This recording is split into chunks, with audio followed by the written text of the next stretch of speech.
Essomero li Chibumba Primary School lisangibwa mu tawuni council y'Ekyahafi mu district y'e Kisoro.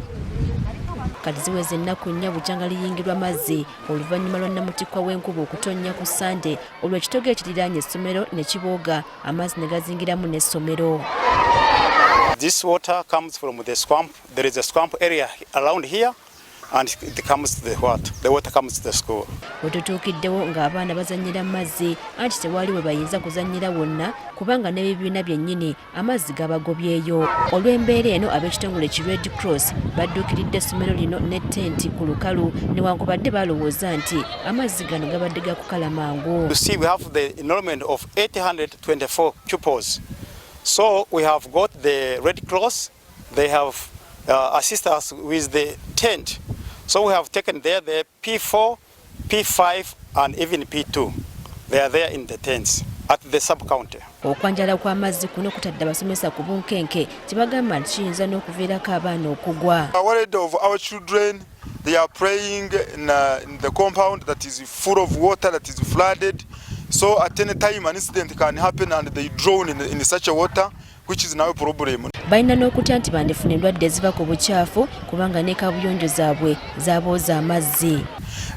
Even our toilets are also flooded. They don't have where to ease themselves. So we are having all those challenges. Even our children are likely to suffer from some diseases like diarrhea, like malaria. Okugonjoola ekizibu kino olubeerera abakulira essomero lino bagala gavumenti erisengule erizze ku lukalu. I'm now appealing to the government so that the school can be shifted to another place, because we are seeing it is a season of floods. As rain rains, the floods comes. So we need the government to assist us with building in another places which is safe than this one. This year 2023, we also got that problem. The area was affected by the floods. Even here I'm standing now. Here it was also full. It is unfortunate that we don't have land where we can relocate the school, but that would be our wish.